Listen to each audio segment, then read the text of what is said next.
Here I have Pat Casey, my neighbour from Ballindoney Grange. First we will be talking about home life.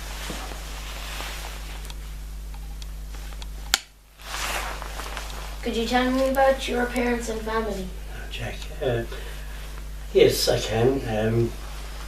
My mum and dad came here in 1944 to this part of the country from a place called Anglesborough, which is in County Limerick.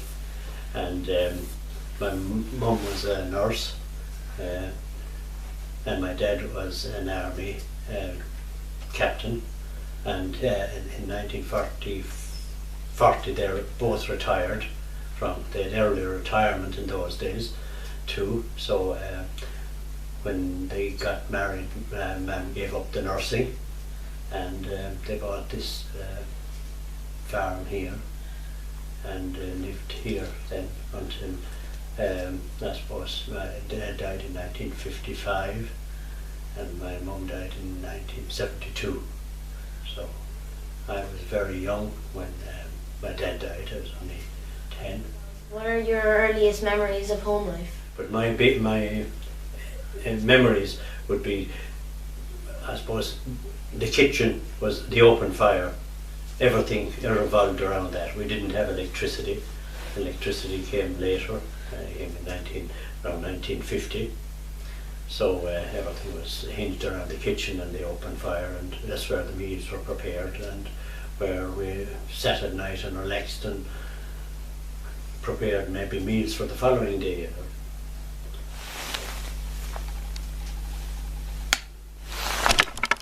What can you tell me about your home district or area?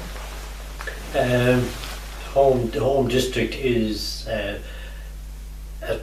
probably the parish of Grange, now Ardfin and Ballybacon.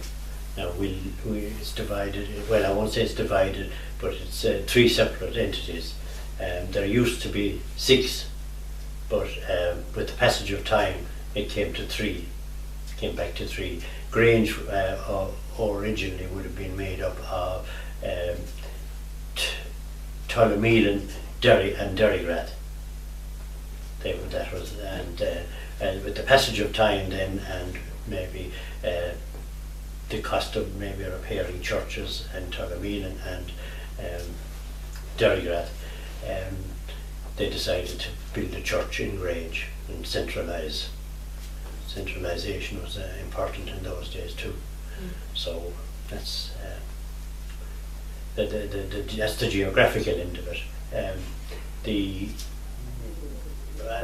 townslands then, the parishes would have been further divided into townslands. Did you see any main changes there, and what were they? In Grange? In Grange, no, just that I didn't see any fantastic changes other than the new school. That was a big episode. Where the old school where the hall now exists beside the church, and then that was a new school was built in 1956. 56. And electricity and water? Oh, electricity. I mean, this was a very dry area around here. I mean, we had serious problems with when we got a good summer. We used to collect water off the roofs into, that was for the cattle, and we had tanks for that. And for the house, then we, under normal circumstances, we brought water from from Lisnamuck, which is another townsland over towards Care, but it's just a townsland, part of the parish. But we'd have to bring a load of water, as we say, 40 gallons approximately. How did you bring the water? Oh, in a barrel, 40 gallon barrel, as we say, it's called a tar tin. And oh yeah, and Assencart, yeah. Yes, and I mean there's a lot of hills on the way. You'd have Neddy was the ass, Neddy would be pulling and I'd be pushing. See, so if we wanted more water, we had to be after my dad died. When he was alive, we had a horse and a car, and we built tool barrels on that. But then when he died, I was small, and it was deemed dangerous for me to be driving a horse on the road. Mum said, no, you'll have to go with the ass. So the ass was pulling and I was pushing. Are there any songs or stories about the local area? Songs or stories, there probably are, but the songs, just we mentioned the songs, they were local, what would you call it, songwriters or songsters in those days, and they put three that come to mind: Bill Luby's Corn Drill, Johnny Leary's Lorry, and Halley's Fusiliers. Now, I don't know the words of them, but I know they exist. So you have to go to the musicians for all of that. What games or pastimes did you play at home? The serious games were hurling and football. Played with the Grange Ardfin and Ballybacon club in the hurling, and Ardfin in the football. So that was I played from about when I was juveniles, from about 12 on, and I finished up then at under 21. In under 21 in whatever, 64 or 65, yeah. So that was we had a reasonable amount of success. We won the big thing was we won a county final in minor football, and we won that was 62, and we won a south final, and we won an under 21 south. They were all football. Now, the hurling was back a bit further to 1950. 58 and 59. We hadn't any great success after that in the hurling, but we would have had minor south finals. We would have done well on those, you know. They're the medals for that. Just to show, to give you an idea. Yeah. So some.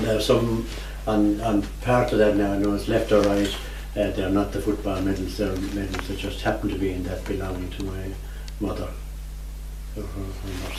Were there different games that boys played and girls played?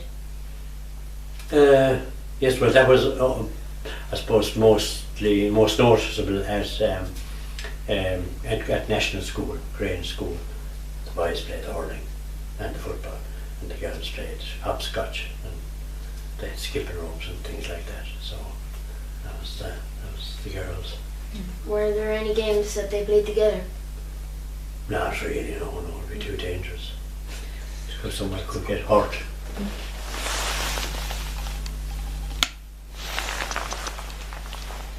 What types of food did you have for breakfast, dinner and supper when you were younger?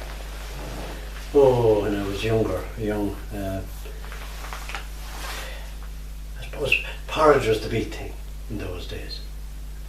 Some of us liked it and more of us didn't, but that was the start. And then breakfast would probably would be tea, bread, butter, and maybe an egg.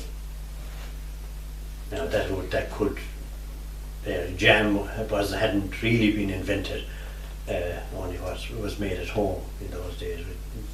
Chivers, jams hadn't arrived in my younger days. Were there any shortages of food during the war? The war preceded me. The war was 1939 to 1945. I was sort of one at the end of the war, 1 year old, and but I do remember the ration books, seeing them in the old house, and we had the stubs. The stubs were left. So if you wanted tea, you had to provide a coupon. You were allowed a coupon a week or something like that, and so you got a £1/4 of tea, or I'm not too sure what way it was sold. But, 'Butter' was another one. That was, even though lots of farmers made butter, but 'Butter' was the one that was sold. And then, but if you had to buy it, it was another difficult thing. Flour, all of that was all controlled. Did you kill your own animals for meat? How was it done, and was every part of the animal used?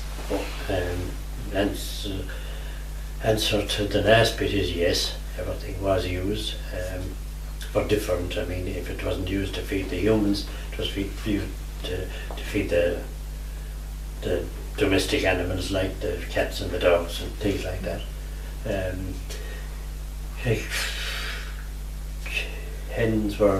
Chickens were the most popular. They were quick. You could rear your chickens from day old up to the time the hens laid, or if there weren't hens, if there was cockerels involved, cockerels went for the pot, so they'd make lunch somewhere along the way. Yeah, and pigs? Pigs, everybody sort of in those days had a sow and reared bonnets. Okay. So Yeah. that was all fitted into the economy of the farmyard. Yeah. So you had basically the animals that were around then were cattle, sheep, pigs, hens, and probably to a lesser extent ducks. Geese would have been another. They would have been there as well. But I mean, they all had their place in the farming economy. That people had to either you reared them for food, or you reared them to sell at the market to provide some extra cash to pay whatever had to be paid. What foods did you have for special occasions for Christmas, Easter, and Lent? Oh gosh, Christmas. Do you have turkey was ham? good. Turkey, yes, turkey would have been sort of that way. Our family, like with only just two, myself and Mam, be a big chicken. That would do that. But Mam did rear. She always had turkeys. That was another thing that she reared. But that was specifically for Christmas, and they'd be bought about maybe June, July, and they'd be grown then on until around Christmas, and they'd be sold at the market. The fellow would come around and buy them. Did you grow your own if you were on the land? Oh yes, everything was. I will say here now we would have been pretty self-sufficient with potatoes, cabbage, turnips, carrots, parsnips, all that sort of stuff, and even tomatoes now that we're trying to grow in the glass or the tunnel. They used to grow out the field in those days, and they were always very late. That was, and they'd grow mainly because they'd be reseeding off something else from the previous year. So. What was the farming like when you were young, and how did you milk the cows, and what was the process from cow to kitchen table? Oh gosh, farming was, just to say, it was difficult. Everything had to be attended to by hand. The cows had to be looked after in more ways than one. They had to be, their feed had to be looked after. They had to be housed from the weather when the weather was bad, and they had to be brought in. They went out to feed on the grass during the day when there was grass, and they were brought in the evening. Then they were milked. Maybe in the summertime they were let out again to graze more grass. The milking of the cow was that was done by hand mostly. I think nearly every one of my age would have milked. That was in Ballinfarm, would have milked cows by hand. So that involved getting a pail or a bucket and sitting on a stool and getting the cow steady now. That she'd either stand in the field for you to milk her, or you put her into a shed and she's milked there. So the milk is taken, and in my earlier days it wasn't cooled, but then things got strict, and to get a bit, keep the milk from going sour, milk had to be cooled as best they could. They put it in a shady place or something like that, just to get it cool. And then some of that milk went to the creamery. Creameries had been invented in probably the 30s, and but in my time anyhow, a guy came and he collected the milk in the morning and brought it to the creamery in Ardfinnan. That was Dinny Welsh from Loughrine. He had, as they say, the franchise for collecting the milk in the area at that time. What else? And some of the milk would be taken for the house for domestic use, and that would be handled with care, and we could get that for your breakfast, dinner or supper in different forms. Yes, we didn't have refrigeration. Now we have refrigeration, and that's much easier to do all those things. And we also have milking machines nowadays, and dairies, and we have top of the line stuff. How were crops grown and harvested? Oh, crops. Well then, yeah, we had crops as well. The variety of those now, the crops ranged from barley, wheat, oats, then to potatoes, turnips, mangels, all and you know, there was the domestic side of it then for the house. We had vegetables. Vegetables were a big thing, yeah. All that stuff was grown. It's growing those involved identifying. You couldn't grow really, or shouldn't grow the same crop in the same plot every year, so there'd be a rotation involved. So when the decision was made what field was going to be ploughed for, it would be ploughed, so that would be ploughed and tilled, and then whatever you're going to sow was sown. Fertilised, you had to put fertiliser along with all that as well. But back in the old days, they didn't have bag stuff, as we call it. We didn't have that. We had to use farmyard manure, so that was another big process. That had been collected from the year before and allowed to mature, and then brought to the field and put in with the they say spread on the land and teased out. That was another. These are all big projects. And before the tractors came, then you had a horse and we call them butts, which would be a butt was a sort of a big car, a dray car. There were two types of cars: a dray car, which was a flat car, and then you had the butt, which was a box thing, and that was used for bringing out the farmyard manure. Tell me about Thrashing Day. Thrashing Day, that was another long experience.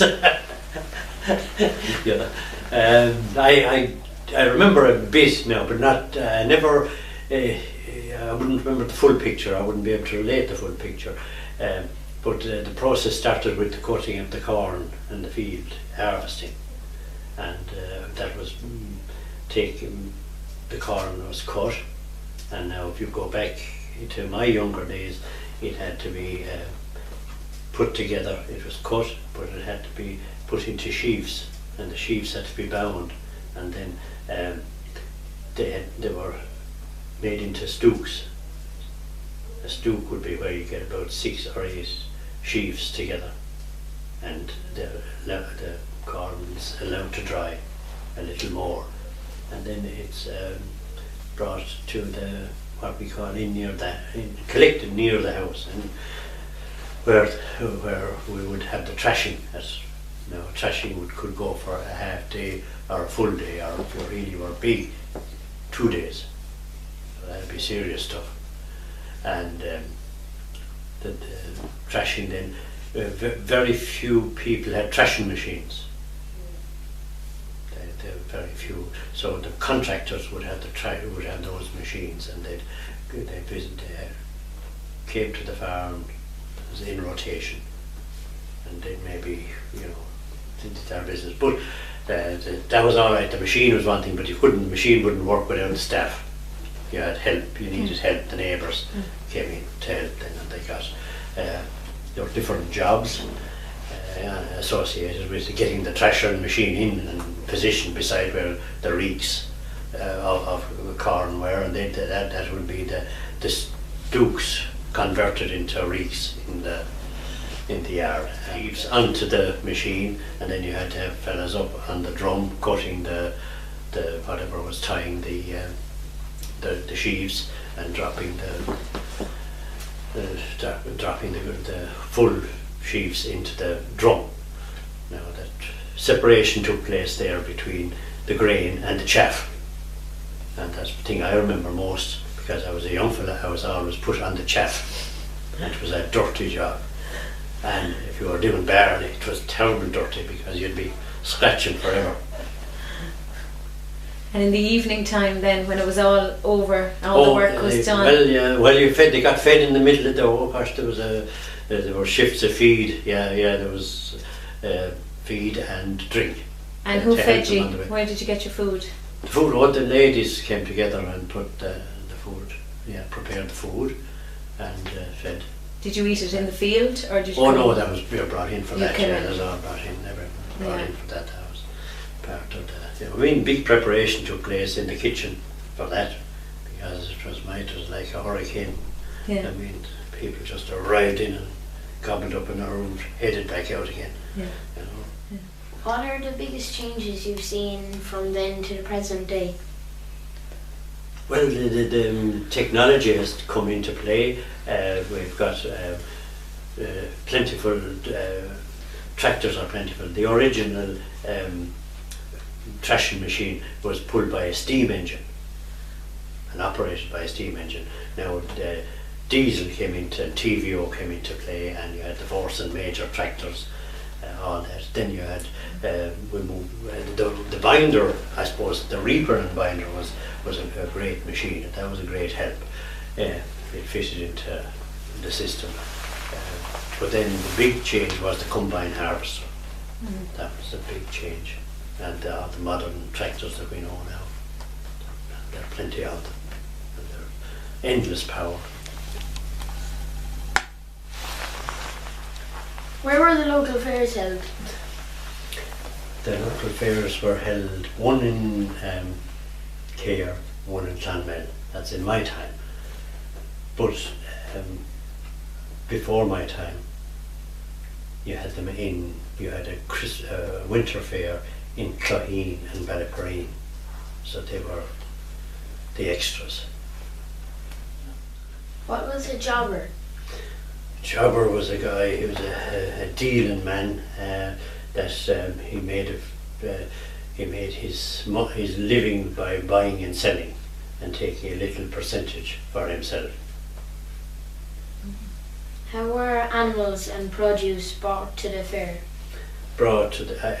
In my time, I went to the fair in Cahir. That's where we went with our stock. And from the time my dad died, I used to bring the stock to Cahir. And we had a stand. We used to take up our position.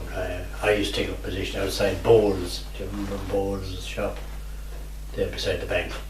Okay. No, but this, remember now, this was only a couple of times a year, but it had to be done. And you hunted the cattle? Oh yes. Yeah, how did you bring them? Oh, you drove them in, yeah, walked them in, yeah. And what would happen if you met other cattle on the road? You would meet, that would be pre-arranged, that you'd meet Paddy Ahern, Lord of him now. He'd come on with his stock, and we'd produce ours here as he was passing, and we'd walk off with those, and then we'd meet someone else along the way, Tommy Halley or another neighbour, and we'd head for Cahir. And as we went to we knew all the gaps, where the gaps were going to be, and there would be somebody, it was a sort of a mehel again, help, the neighbours helped to get those stock to the market.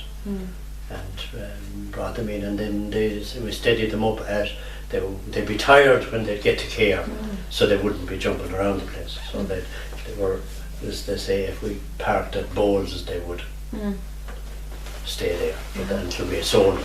Yeah. And then we bring them from, and which we nearly always did sell, bring them to the railway station.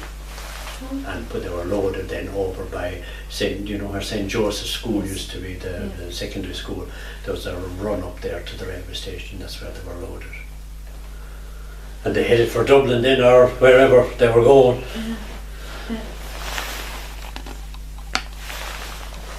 Where did you go to primary school? I went to primary school in Grange. And who were your teachers, and what do you remember about them? In my early days, my first teacher was Anne in Carrigan. She was Miss Carrigan, and that she brought us on up to second class. We went to third class. Then we moved to Paul Shea, and he saw us out. So he saw us up to primary cert. We did our first certificate at I don't know what age, I suppose 11. 11, 12, yeah. And facilities weren't spectacular there. We didn't have any playground. We didn't have any toilet facilities other than buckets, which they were stored outside the main building. And we didn't have any running water. Heating was by an open fire, but I mean it wasn't, it didn't heat the room. It was quite cool in there. Can you describe a typical school day in Grange NS or your local school? Typical school day in Grange, well, getting there for 9:30 was the magic time, and I don't know what it's like now, but 9:30 was the time, and there won't be there for the roll call, and if you were late you got belted or slapped or whatever, and if you were late consistently you got belted and sent home, and that was that. I tried to avoid as much belting as I could. How did you travel to and from school? Tube, walking, and running sometimes, but that was the way it was done. There were some people were brought to school. No, I was only a mile from school, so I walked, and then eventually, I think I was to have a bike for 6th class, something like that. Can you tell me what the classrooms were like? Our hall community hall in Grange, that represented 2 classrooms. There was a division wall there, and that was it. There were desks, benches. Now they weren't like the individual desks that you have nowadays. They were benches, and they were the width of the room, maybe 6 children in each desk. What was the discipline policy at the time, and could you tell me a time when you got into trouble? I didn't get into too much trouble, but policy was the answer to everything was you got belted. With what? With anything, but mostly stick, bamboo. Maybe a broken bamboo, which was more effective because it would pinch your hands when you got a belt of it. So, Are there any famous past pupils from your primary school that you know of? Well, from where's my school? I suppose Babs Keating, from the hurling and the football, probably the most famous, and you had other John Keating, hurling and football again. He was a good athlete. Who was the teacher from the area, Mr. Mulcahy? He was sort of beyond being a teacher. He was a sort of an academic as well. He was very good on literature and translations, things like that. He wrote a book, yes, on Clowness or Abound. Where did you go to secondary school and college? Could you tell me about what you liked and disliked? That's going to take even longer to tell you that. Secondary school, I went to. It took a long time to get there. Went to the high school in Clonmel first of all, to give you an outline of them first, high school, and then when I was finished there, we were in a recession then in 1960, what again, 62, 61, 62 I didn't even, yeah. 62, 60 recession, so nothing, I was ready for nothing. I had my piece of paper, and but that was a long, and we did a 6-day week. We were Monday and including Saturday. That's what they told me that recently, that I was one of the people who passed 11 subjects in the leaving cert. Can you remember what subjects you did? Oh, geez, I can't at this stage. No. The usual suspects, yeah. And then college? I went to the Central Technical Institute in Clonmel. That was my next move. Okay. And I did a commercial course there. And towards the end of the commercial course, I had been applying for jobs, and I got a job with the Department of Agriculture as a trainee laboratory technician. So that brought me to Dublin in 1963, and then associated with that, then I did a course, AIMLT, for 2 years, which was a medical laboratory technology course.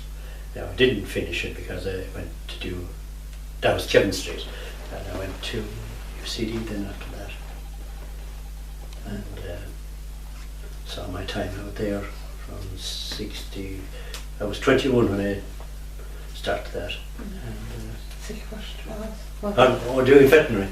Veterinary Yeah. college. College, yeah. What do you think of school now?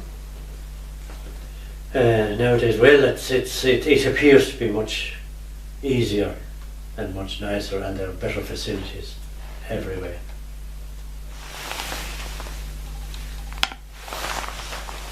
Can you tell me about religion practice when you were young?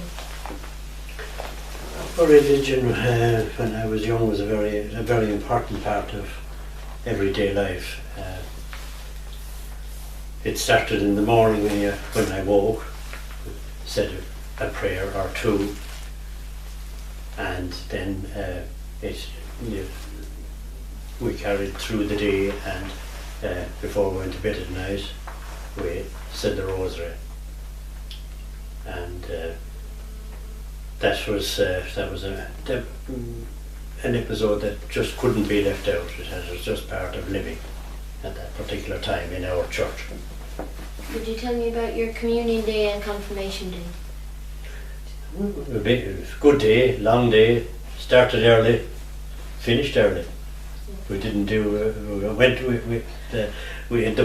was absolutely a religious thing. It was us and the priest and God, etc. So that was fine. We didn't have any social event afterwards. We came home and did the jobs. What was it like being an altar boy? It was all right. I was one of those too myself at some stage. I think we started off at around 4th class, and we were trained. The teacher, in association with the parish priest, would organise training of altar boys, and that took place, and we learned how to what we call serve mass in those days, and that was yes, of course, yes. Yeah, we had the Latin. We had to do the Latin. We had to reply and do the prayers in Latin. We had to learn all that stuff, and it's different to now. It's you have it in English now and Irish, and you can have it in Latin as well, I think. What do you think about religion now and for the future? So what I've already said there, it's a good way to live, and you end up, as you move on through life, it's probably it's a happier place to be, if there's such thing as happiness. To abide by those rules. That's the way I view it now, basically. It's a good idea. If you didn't have religion of some, in Christian, we believe the Christian tradition, and it's a good way to live. Where did you go on holidays when you were young? Went on holidays mostly to a place called Anglesborough in County Limerick, and that was where my granny and granddad lived at the time. And they lived there until they passed away. But I had an uncle and his family also lived there. They were farming there, and they brought me over. My uncle used to come and collect me and bring me to Anglesborough, and I'd spent some time there, maybe a fortnight at a time. Now that would be, didn't go every year, but went over a period of 3 or 4 years. But it was a good experience, and he learned me how to do some good farming and how to take out sheaves of oats and barley and wheat at harvest time. That would have been coincided with holiday time in school, so it was easy to get there. And that was it. I enjoyed it. Got to know my granny and granddad a bit better, and my local cousins out down there, and that was it. If you won the lotto, what country would you like to visit and why?